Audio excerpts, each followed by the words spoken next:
This is the party part.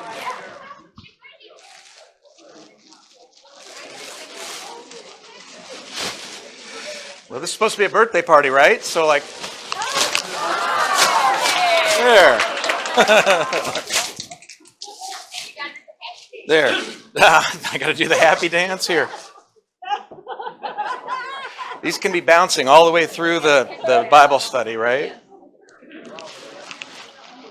Do you know there was another birthday party this week? Jeannie, where's Jeannie at? Hey, Jeannie. She turned 80. So I think we should sing happy birthday to her, right? That's a special birthday. No, to you. Yeah, they already sang happy birthday to me. I'm done, girl. It's on you now. So happy birthday to you. Happy birthday to you. Happy birthday, dear Jeannie. Happy birthday to you. God's blessings to you. God's blessings to you. God's blessings, dear Jeannie. God's blessings to you.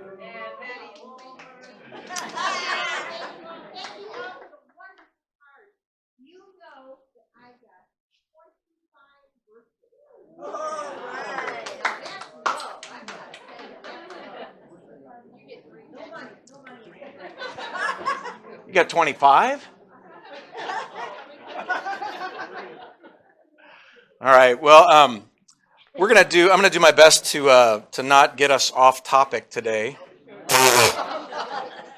And I want to pick up where we've sort of hovered around this slide for a couple of weeks. Death is not the end of our existence. We're going to be talking about what it is that we believe regarding death. And we believe as Lutherans that death... Oh, I was going to start with a prayer. What am I doing here? I got started with happy birthday, and then I forgot the prayer. Let us have a word of prayer. Let us pray. Gracious God, Heavenly Father, we give you thanks for this day, the day in which you bestow upon us all of your good gifts, and you share with us all the fruits of the kingdom. Help us to treasure these gifts, Lord, as the highest of all gifts. Help us to live according to the faith that you've given to us as a gift. Help us to learn and trust in you wholly until that day comes when you call us to be with you. It's in the name of Jesus that we pray. Amen. All right, I'm sorry, I just sort of dove right in. See, look at me, I'm a man of purpose today. Lutherans, we believe that death is a result of the fall into sin that dates back to Genesis chapter 3. That prior to that time, there was no such thing as death. I've told people that the clock, I always feel like I'm fighting the clock. You know, even like today in class, we got to get done by a certain time at the service before where the Lord's gifts are being given. The word is being proclaimed. The sacraments are being given. We got to get done. We got to finish the song. And, you know, I'm even thinking during communion while I'm distributing the gifts, oh, well, maybe we should just cut back to 2 verses of the closing hymn or something like that because I'm already past time and I got to get things going. And then when you greet people, well, we've got to get the greetings done, so we got to get on to Bible class. And when we're in Bible class, oh, we got to get done, and we never get done in time before Pastor forces everybody to find their way into church, and they get there late, and we start late because I'm always fighting the clock. And I am convinced, and I think I can make a pretty good theological case for this, that the clock was a result of the fall. We chuckle about that, but that's the reality. Because our human minds, we struggle with the comprehension of eternity. The idea of eternity, like there being no such thing as time. We're so conditioned to the clock that we gauge everything on it. Now, it doesn't mean that there's no days as in a 24-hour day, because in the creation prior to the fall, if you read the account, it says there was evening and morning the first, yom. The Hebrew word is yom. That's still the Hebrew word for a 24-hour day. Okay? So a 24-hour day, the cycle and the rhythm of sun up, the sun running its circuit across the sky, the earth turning in its orbit, you know, around the sun and so forth, those things all existed, but it wasn't until after the fall that the clock became something that started ticking. And we started aging, right? We have birthdays where now, you know, I'm not as young as I once was. Things don't work as good as they once did. And people tell me it's about to get worse. right? But we're always and forever fighting the clock. And the clock came into existence when the curse came into effect. And remember, just as man and woman were the pinnacle of everything that God finished his creative work with, and it was tov me'od, that was exceedingly good after he had created the man and the woman, to whom he had given dominion over all creation. That means that when the man and the woman sinned, everything else in all creation fell under the curse of sin as well. So with us begins death. With the man and the woman begins death, but now everything else in creation has to suffer from this curse of death, the curse of the clock ticking, right? So that's why dogs, it used to be that dogs live 7 years for every one of our years, is what they called them, dog years or whatever. But now what they say, I think, and I read some study about this, I meant to have it at my disposal. I don't, but I could produce it. I'll just give you the high level part of it. Was researchers have discovered sort of the thing responsible for being the clock in us. And it's part of our genetic code that allows our cellular makeup. Your cells are constantly being regenerated over and over and over. And your body is like a machine that's constantly creating cells so that you can survive. And it's using energy and ATP in the cells. Those of you that have a science background remember some of that. And mitochondria is the powerhouse of the cell that's creating this energy. And the cells are reproducing themselves. And so we slough off dead skin cells and new skin replaces it. But as you age, this clock, the DNA pattern of doing this starts to make more and more errors as it's recreating these cells. And that there's this cycle and a time frame in cellular health that determines our longevity, and that can be traced across mammalian and beyond mammalian creatures. But anyway, I'm maybe getting a little too far afield, but that stuff all stems from the fall in Genesis 3:19, where death, the curse of death, was leveled. What we have to remember is that even though we're ruled by the clock and we have to be mindful of the clock and that our days are numbered, that today I'm a day closer to my death, I'm a day closer to the return of Christ than I was this time yesterday. And man should be mindful of that. In Psalm 90, which is, if you want to look at Psalm 90 with me, you can do that. That's a psalm that is typically read at a funeral. It's a psalm of Moses. You've heard it read before. If you've attended a funeral, I generally have done it. I'm not doing it tomorrow at Arlen's funeral because we did something a little bit different. This starts at verse 9. For all of our days pass away under your wrath. We bring our years to an end like a sigh. The years of our life are 70, or even by reason of strength 80. Some of you are outperforming Moses' expectations. They are soon gone, and we fly away. Who considers the power of your anger and your wrath according to the fear of you? So teach us to number our days, that we may get a heart of wisdom. Those are wise words from Moses, reminding us that our days are indeed numbered, and that I am a day closer today to the day of my death. But the thing that we've got to remember in all this is that even though maybe the day of our death is approaching, that's not where the end of our existence occurs. So unlike the atheist who thinks that before you were born, you didn't exist, now you're born and you do exist, and you grow into an awareness of that, and then you die and you're not aware of it, and now you no longer exist and you have no recollection or understanding of it. We would reject that.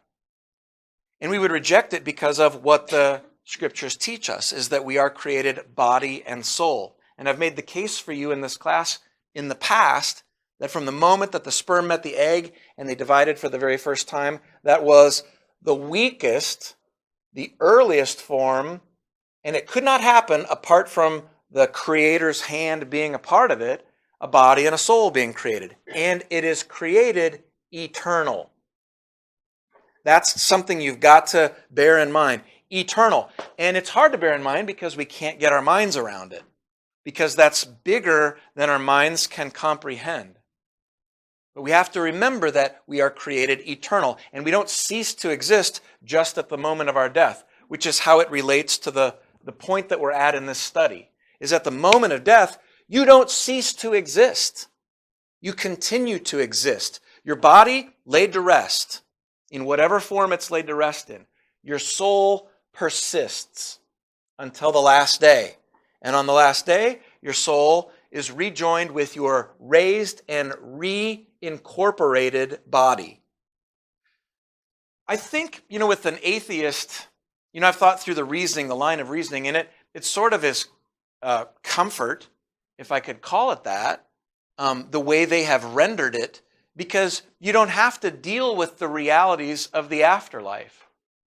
If you were paying attention to our second reading, those of you that were in service already this morning, you saw that it was by faith that Abram and Sarah received the word of God, trusted in it that they would have descendants that outnumber the stars. One more that got added to the kingdom this morning with the baptism of Cash Garnhart, right? That's one more fulfillment of the promise that had been made to Abram and Sarah. But then the writer of the book of Hebrews lists other people. By faith, Noah heard the word of the Lord, and what did he do? He went out and he built an ark, and all of his neighbors thought he was a fool, right? But he did it, and it was through that ark that Noah and his family, and you heard this in the prayers during the baptism, that Noah and his family, 8 souls were saved in all. The rest of the world was wiped out.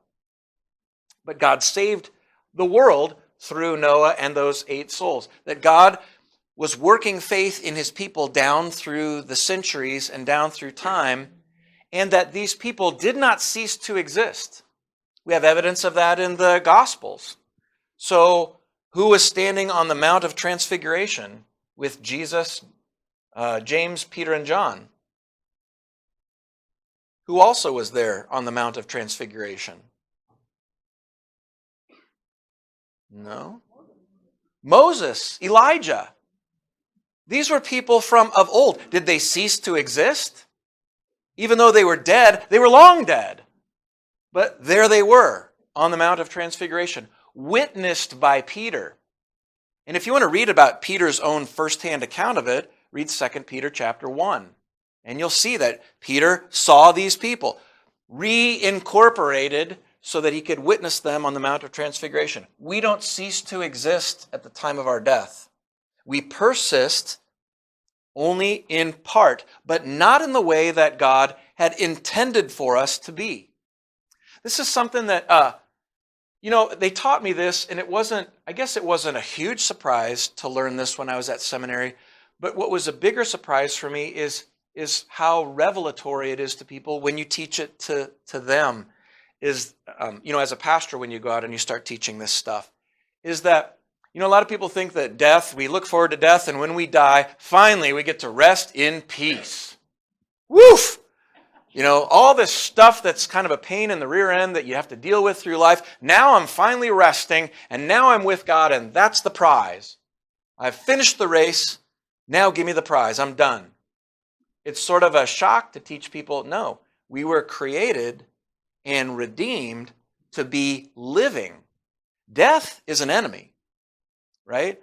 So one of my favorite professors, Dr. Gibbs, taught us, he said, we treat the common cold or disease as though it's unnatural. And so we seek cures for all of these things. We seek cures for COVID, right? We're looking for cures for this. And what's natural? What's normal to us? Death and taxes. That's normal, right? What's going to happen to everybody? Death and taxes, unless Jesus comes first. That's normal. We treat that like it's normal. We treat common colds and things like that as though they're abnormal. And Gibbs said, really, we've got it dead backwards. It should be flip-flopped. Because death is abnormal. Why is death here?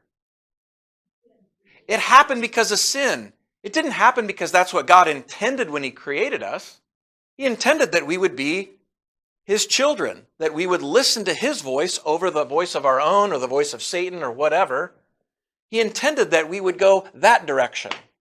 But what happened instead? Satan tempted the man and the woman, the first man and the woman. They sinned, and God had to level a punishment, and the punishment came in multiple forms. To the woman, he said, I will greatly increase your pain in childbirth. And so I thank my mother that she laid on her back for the last 3 months of her pregnancy so that she could have me, because she had 2 miscarriages before me, right? And it wasn't a happy thing. It wasn't a fun thing. It hurt. So when Amy and I, we were first married, she was pregnant with Cole, and we were going to Lamaze classes, and we're like, what's this going to be like? This will be fun. We'll see what this is all about. And then I'll never forget getting there into the room, and in the moment, we'd taken the Lamaze classes, we learned what we were supposed to learn. We learned the cyclic breathing and all that stuff. But then in the moment, then it's a whole different matter for her. My wife stood up in the stirrups. She grabbed my bottom lip, pulled it over my head, and she said, I want morphine! No, that's actually Bill Cosby. I just borrowed that. No, she did say I want an epidural, though. We were going to do natural childbirth. But the pain of childbirth is increased. That's part of it, right? Your desires shall be for your husband, and he will rule over you. The husband was always supposed to be in the capacity of being the head of the household, the head of the woman. That's what the scriptures teach us. But now in the aftermath of sin coming in, now the women aren't going to like it, and men are going to abuse the position of being in the head of the household. It's going to go both ways. Sin affects it both ways. Then he turns his attention to the man. You know what? By the sweat of your brow you will eat.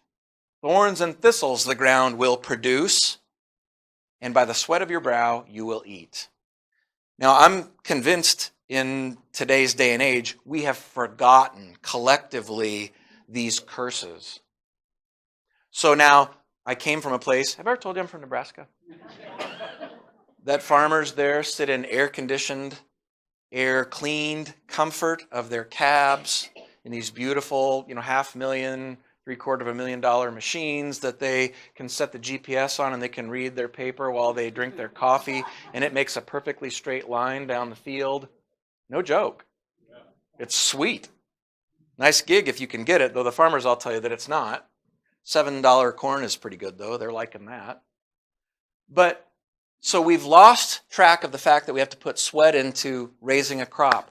We can get an epidural, and we don't have to feel the pain of childbirth. And I think these things speak volumes to why, as a society, we've sort of collectively lost track of some of the curses. But the one we can't seem to escape is death.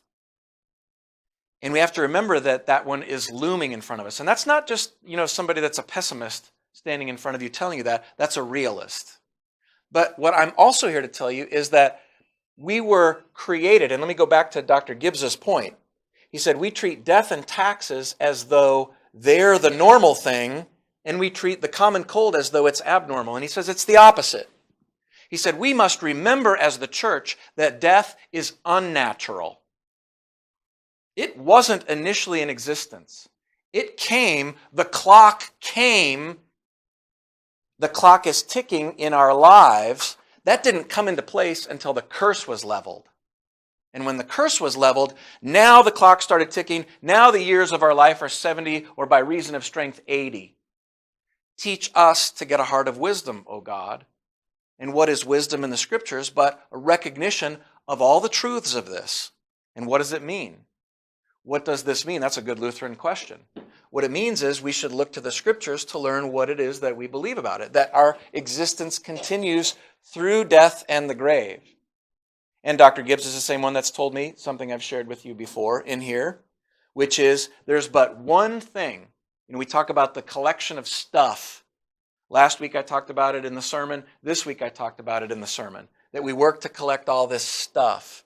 But Jesus says, gather up for yourselves treasures in heaven where neither rust nor moth destroy. What's the true treasure? The faith that he gives to you that persists through the grave. So this is the thing that he taught me. There's only one thing you will carry with you through the grave, and that is your connection to everyone else who is also in faith in Christ with you. So that becomes crucial then to me as a parent or a head of my household, that I'm going to make sure that my children are brought to the baptismal waters, that they're going to be given the gift of faith and eternal life. I'm going to make sure that the people that I know that I want to spend an eternity with also are equipped with the same faith. I got plans to be with you. All y'all. Right? I feel like an Arkansan now. I got plans. And I don't have plans because I have anything to do with it. I have those plans because the Lord has promised me that. And this is the key thing that I've found that people are sort of surprised to think about, that death is not the moment when you receive your crown and everything is all well and good. Because death persists even after you die. There's still death going on. When does death come to an end? At Christ's return. Jesus is the firstborn of the dead, of whom others will follow. But until he returns and raises the dead, until then, death, the last enemy, has not yet been destroyed. Now, what's the big deal? Why is Jesus so slow at returning? Turned right to this. In terms of eternity, he's not. We're 2,000 years beyond Jesus' ascension into heaven to be seated at the right hand of God. And how many years was the earth in existence before that? I don't know. But what we have to look forward to is a future and a hope that is as of yet unseen. Now listen what Peter writes about this. Do not overlook this. This is from 2 Peter chapter 3. Do not overlook this one fact, beloved, that with the Lord 1 day is as 1,000 years, and 1,000 years as 1 day. The Lord is not slow to... See, eternity, when you're in eternity, time has no meaning. And that's where God is, right? The Lord is not slow to fulfill his promise, as some count slowness, but he is patient toward you, not wishing that any should perish, but that all should reach repentance. But the day of the Lord will come. Mark his words. It will come like a thief. And then the heavens will pass away with a roar. The heavenly bodies will be burned up and dissolved, and the earth and the works done on it will be exposed.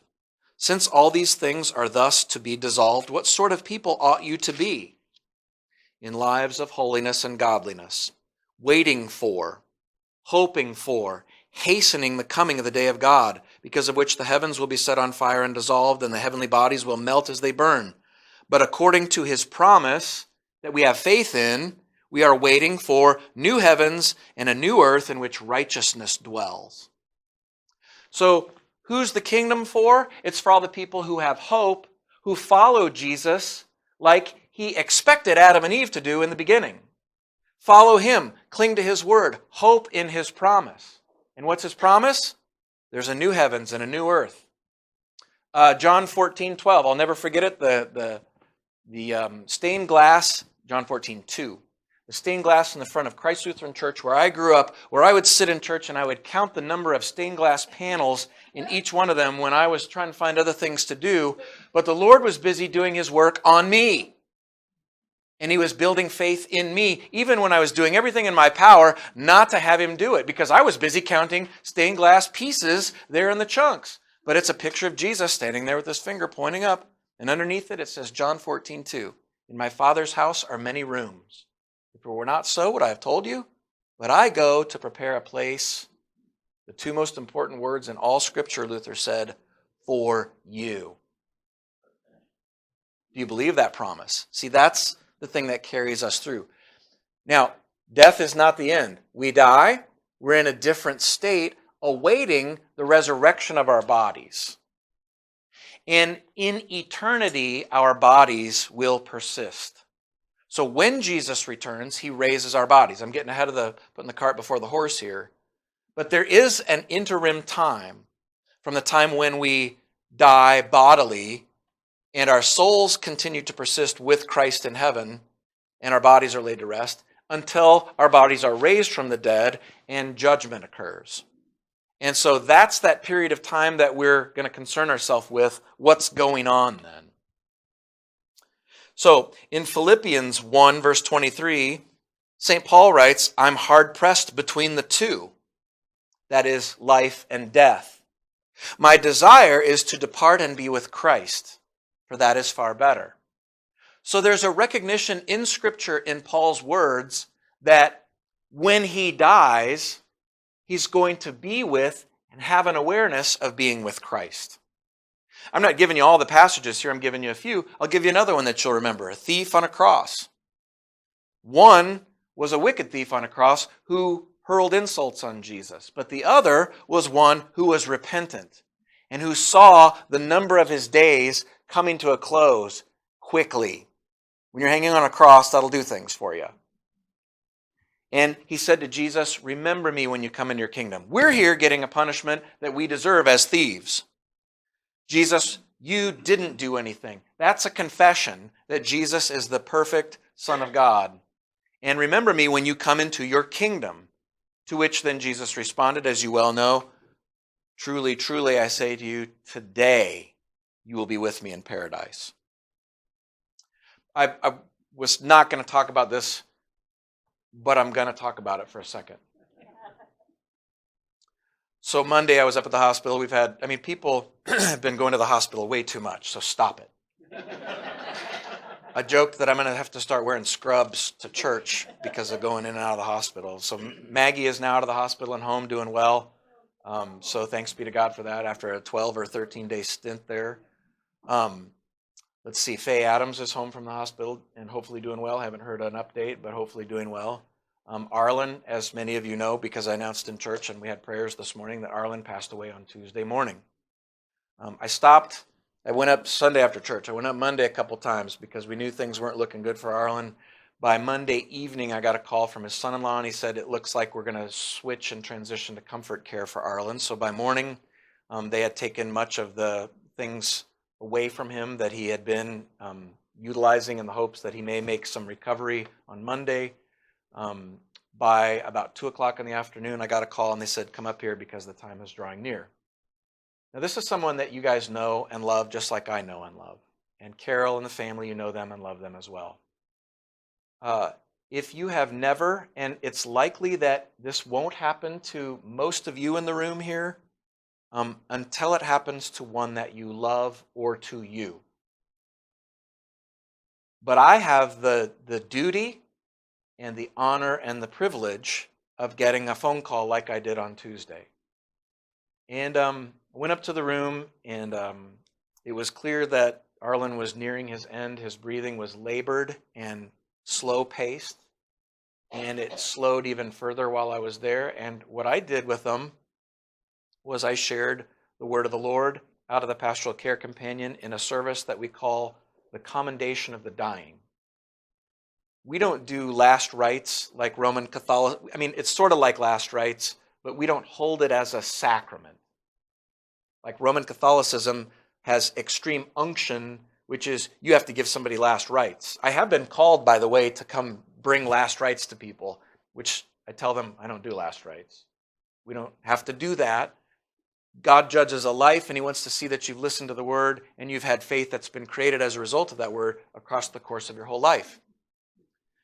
But I watched as I read the word, and as the room grew silent, as we noticed that he was slowing in his breathing, and I watched the last breath that he's taken. And I've seen that many, many times as a pastor because, as I said, I have the duty and the privilege and the joy, that sounds weird, to go and be present at something like that. It's hard to watch. It's hard to watch people that you love suffer. It's hard to watch the ones who remain experience that, but it's the reality that we face. And if you've ever done it, and maybe some of you in the room have, you know exactly what I'm talking about. When I went home on Tuesday night, I was a little bit melancholy, I think was the word that I used. Because, that's just not something that you experience and you see every day, but it causes you to consider the power of the Lord's anger, as it says in Psalm 90. Who considers the power of your anger and the wrath of you? So teach us to number our days that we may get a heart of wisdom. And the heart of wisdom is one of trusting that that last breath that gets taken is not the end, the cessation of one's existence. It took some minutes. I don't want to reveal everything to you guys because that's a private moment, but it took some minutes. But I can tell you that after the moment actually passed, and the shock and the reality of it set in, there was still a moment where people reflected in joy, and it went something like this. Imagine the heavenly chorus that he's singing in now. This guy was a music director his whole life, and he dedicated his life to teaching and singing music and bringing it as a vehicle to deliver the faith to people, and now he's a part of the heavenly chorus. Who can say such a thing except people who live in faith? That existence persists beyond that moment when the doctor walks in and pushes his way past the family. Excuse me, I thought this was a little bit strange. I mean, I've seen it before, but kind of shoves his way past the family. It wasn't rude or anything, but I've got to, the doctor announced, he says, I've got to make an announcement, a pronouncement of death. So I have to listen for signs of life, as we've talked about. And then he walked out, and as he's walking out, he brushes past everybody. He's passed them all. He looked over his shoulder, and he goes, really sorry for your loss. Out the door. I mean, I think it's an uncomfortable thing for people, and I'm not saying that I was enjoying it, but I also know that the reason that the Lord had me there was because he knew that I was going to do something that a doctor may not do. He may do. But, Judy, I was telling you this, repeating myself repeatedly as we left church. You told me, because we had the baptism today, that your daughter calls the kids, your grandkids, on their baptismal birthdays and wishes them a happy baptismal birthday. And then I shared with her the story I've shared with you before, that Faith Lutheran Church in Bentonville interviewed me one time, actually interviewed me twice, and at the second interview when they called me, they said, tell us when you gave your heart to Jesus. And I said, that's not a Lutheran question. I said, I came to faith before I was even baptized. I came to faith when I was in Mom's womb, and she was in church, and she was singing the liturgy and repeating the words of the forms of the liturgy that we do, because that is the Word of God, and faith comes through hearing the Word of the Lord. My baptism is the day that I can mark beyond a shadow of a doubt that it happened. I can't pick the day when I was still developing in Mom's womb. I just know that it happened, because the Scriptures inform me as such. Now flash forward to the time of the end of someone's life, because I have to imagine that it was not unlike the same experience I had for Arlen.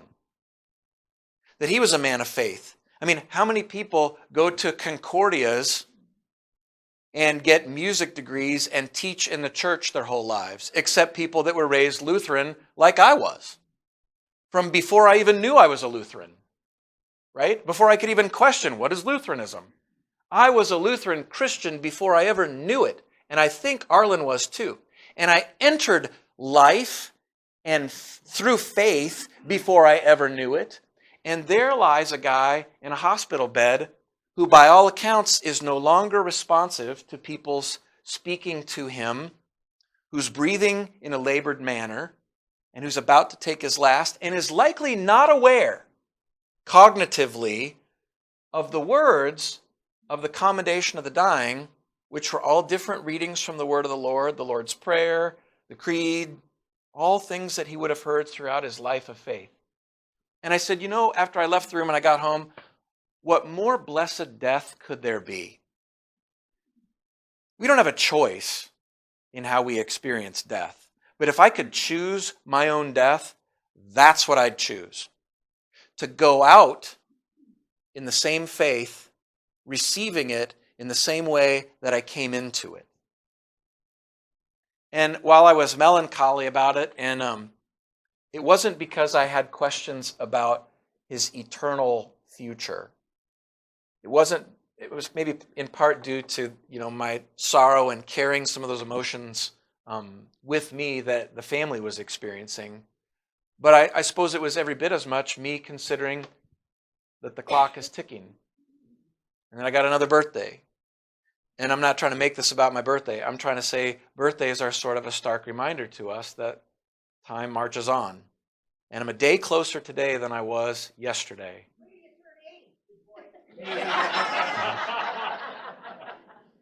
And you know what? I'm looking forward to it, but I'm not looking forward to it. Because death is still a punishment. And we can echo what Paul says. I'm hard pressed. I don't want to die. I'm not anxious to go through it. I'm anxious to be with my Lord. I'm anxious to have the veil lifted. And I mean, like, think of the bride, the picture of the bride and the bridegroom. I'm anxious to have the veil lifted and see him face to face and see that all these things that I've believed my whole life, but also taught to people, are actually true. I believe it, but I'm ready to see it. And I feel Paul on this one. But I also know that if I'm gone, I'm not much of a good pastor to a church. I can't teach other people this. If I'm gone, I can't be a husband to my wife.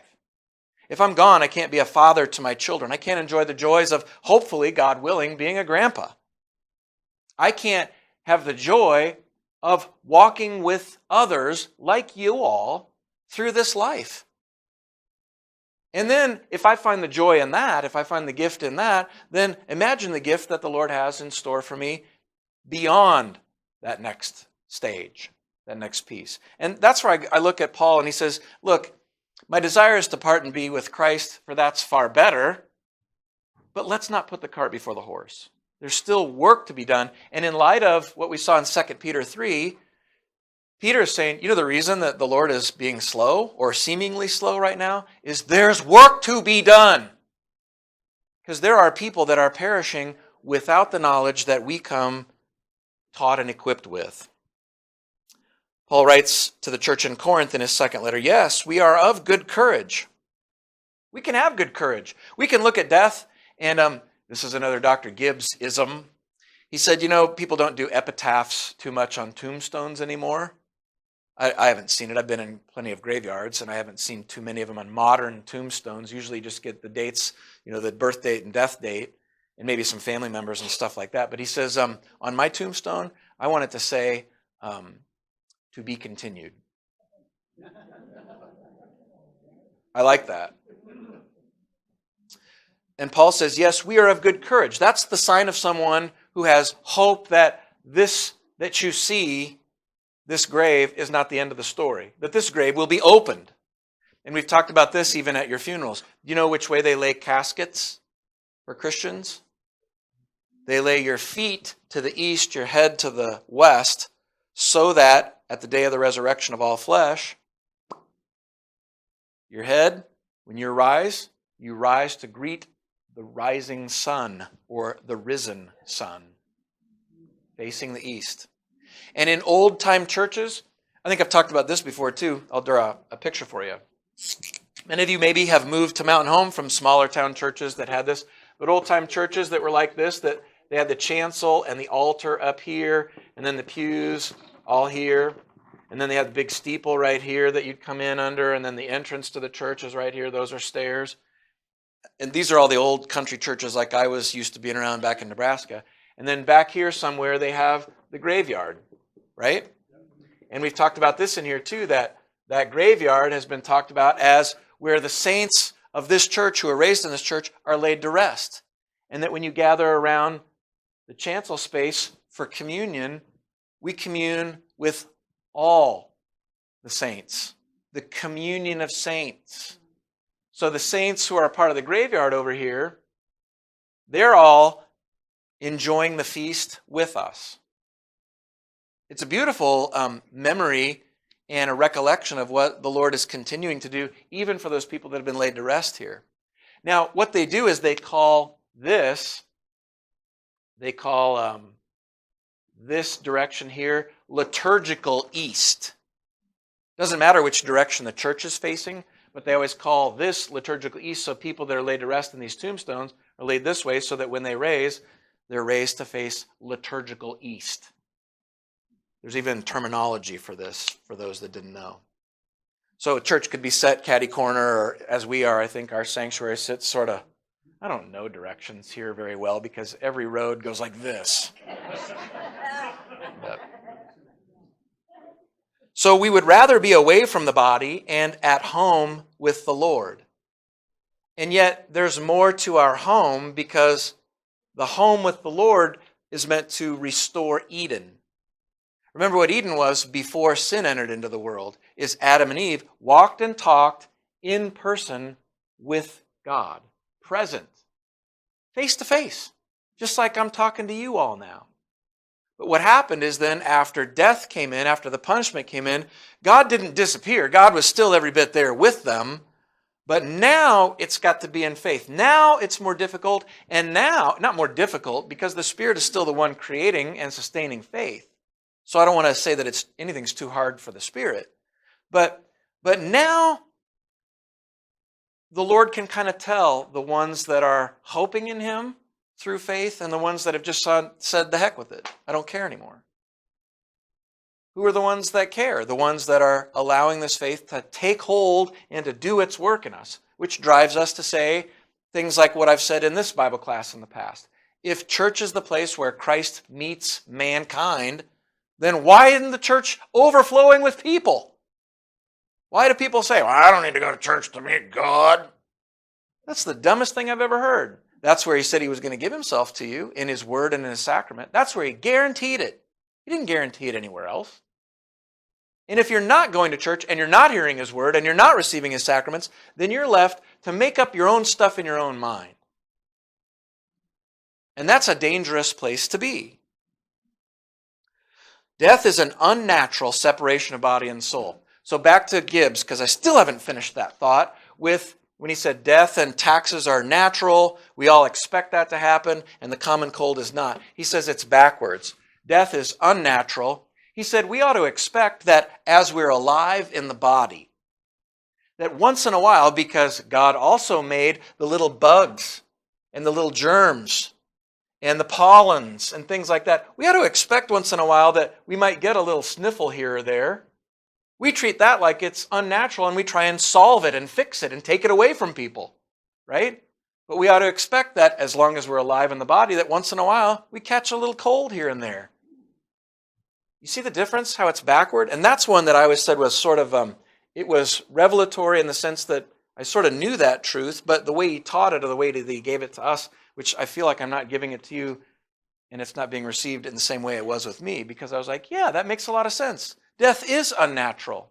We shouldn't die, and it needs to be reversed, right? And as long as I'm alive, it makes kind of sense that I'm going to once in a while get a little scrape or something like that. And look at our wonderful bodies, right? They can heal.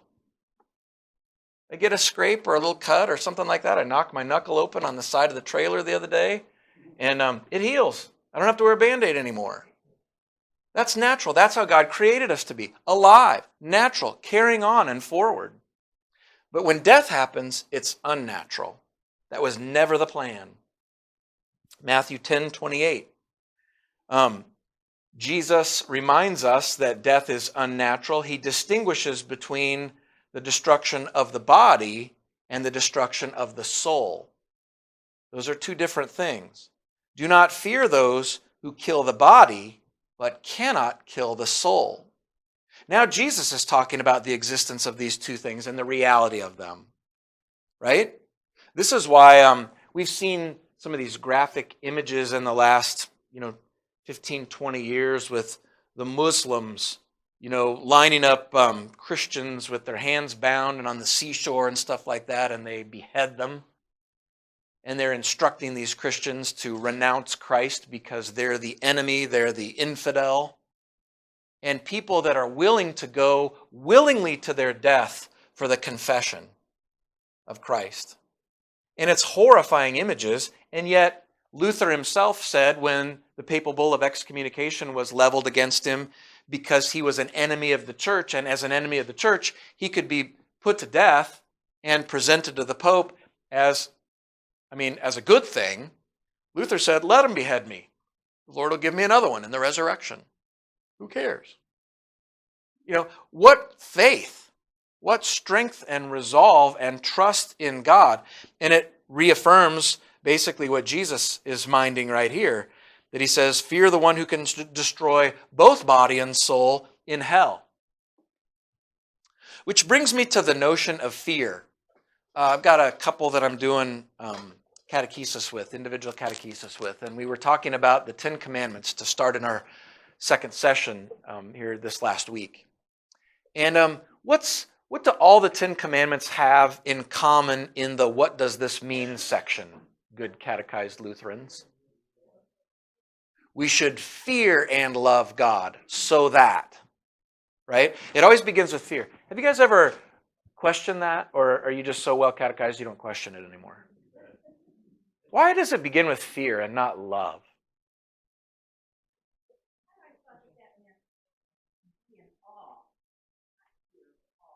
So kind of like what Jesus is saying here, you should be in awe, reverence to a God that's greater than you, that can do things that you're unable to do, right? Wally, I saw your hand too.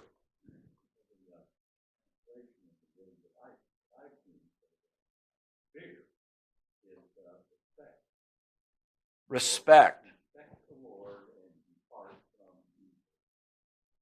Yeah. The word fear is one that was put into the catechism as Luther wrote it, but we also see, and you heard it in today's sermon, you all who were at the first service, you heard it in the Greek, and I translated it for you, that Jesus said in the gospel lesson today, me phobeo, do not be afraid. You heard it anytime a man dressed in white, an angel dressed in white showed up to deliver a word from God, the angel would always say, me phobeo, do not be afraid. You have nothing to fear.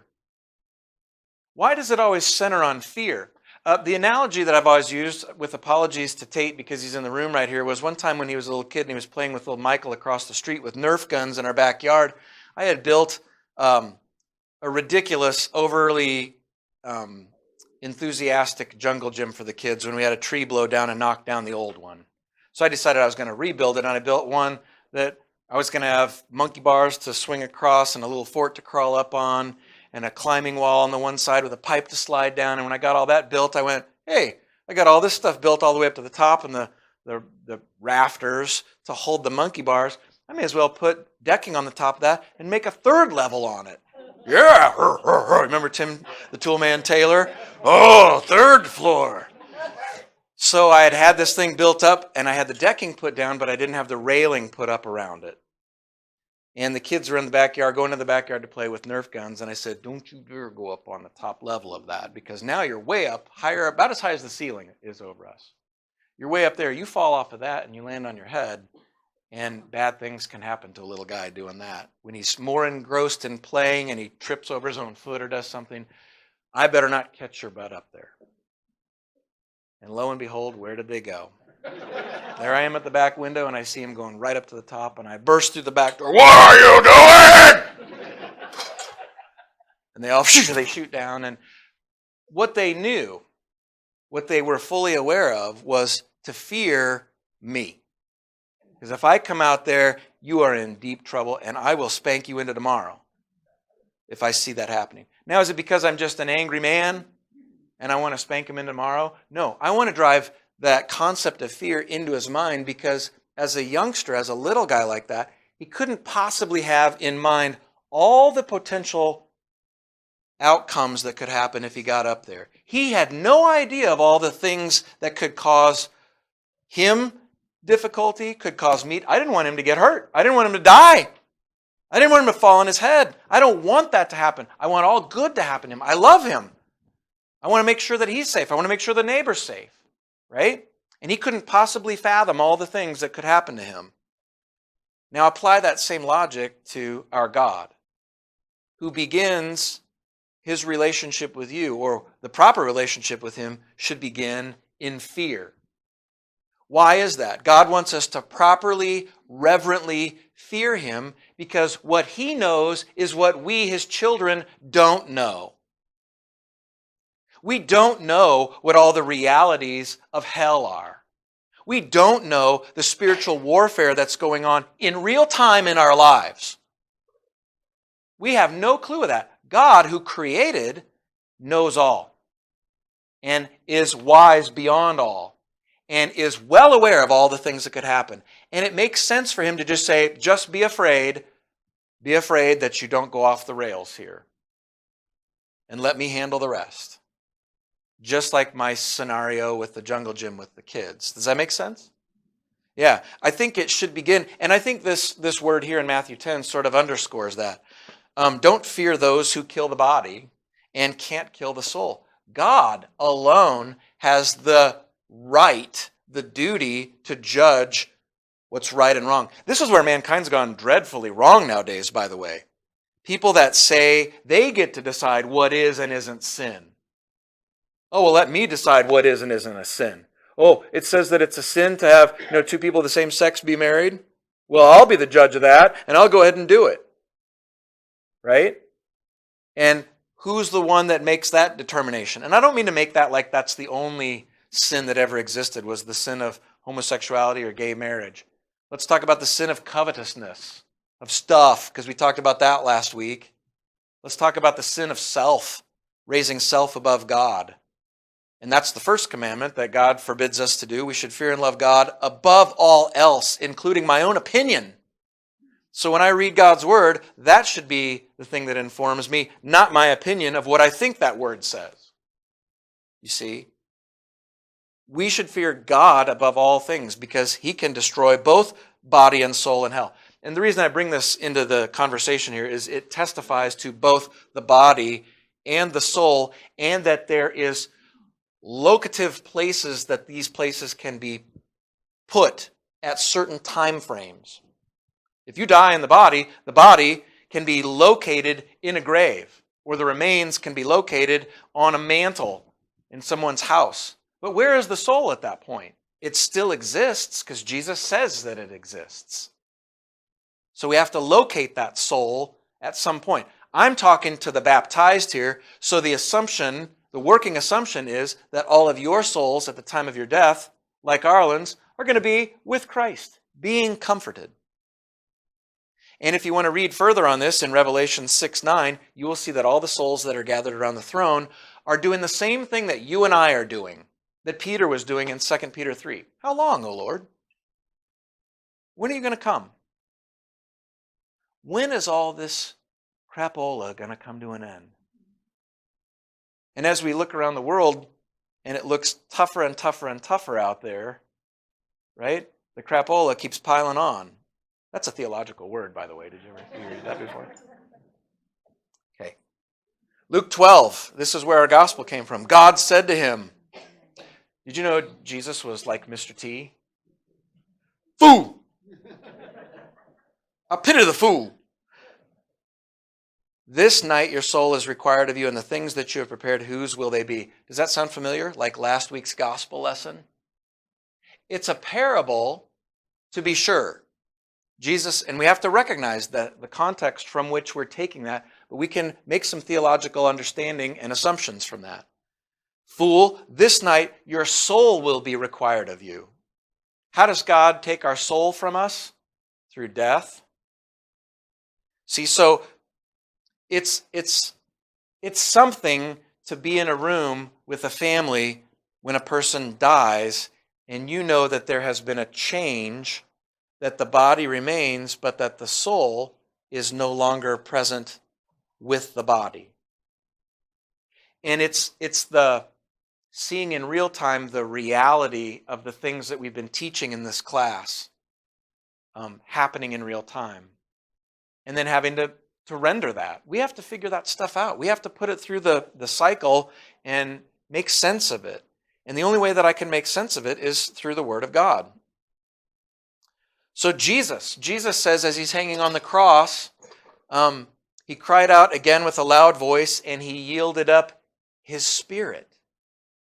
He was man, but he was also God. And as man, he bore in his body the image, the likeness of you and I.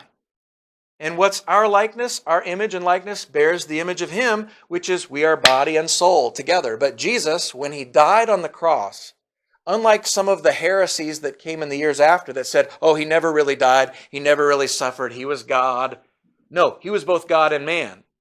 So just like mankind feels pain and suffers and dies, and the body and the soul are torn asunder, Jesus' body remained. And Nicodemus helped take it down off of the cross and lay it to rest with Joseph of Arimathea in a tomb that had been hewn from the rock that no one had ever been laid in before. They kept his body, but where was Jesus in that moment?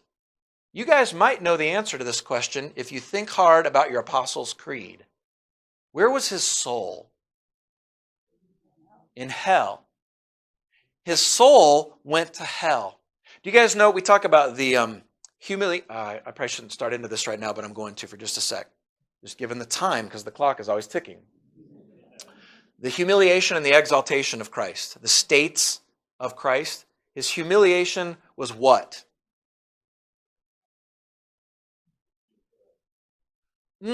Actually, close.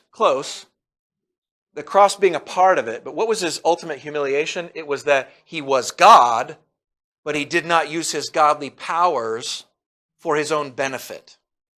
He showed that he had godly powers for other people's benefit. The Son of Man didn't come to be served, but to serve and give his life as a ransom for many. So what did he do? He healed the sick. He used his godly powers to heal the sick, to raise the dead, to feed the hungry, to stop the wind and the storms. He had godly power, but in his humiliation, Jesus' humiliation was all about him not using his godly power for his own gain. Well, if you are the Son of God, you'll turn those stones to bread over there. It is written, man shall not live by bread alone. See, Jesus didn't use his godly powers to turn the stones to bread. You with me so far? His exaltation is when he gets to brag on the things that he's done. So when he died and his soul went to go to hell, that was the beginning of his state of exaltation. Because what did he do when he was in hell? He declared his power over the devil. And he preached to all the saints that were there, not to save them, because it's too late for them. They are already in a place of torture and separation. But Jesus went to say, should have believed, because guess what? The third day is coming. And then when he's raised, his see, people like to think, well, his exaltation was beginning when the day that he was raised from the dead, the third day, Sunday morning. No, his exaltation began when he descended into hell and he took all of the sin of all of humanity, of all time, and he left it like a cargo truck.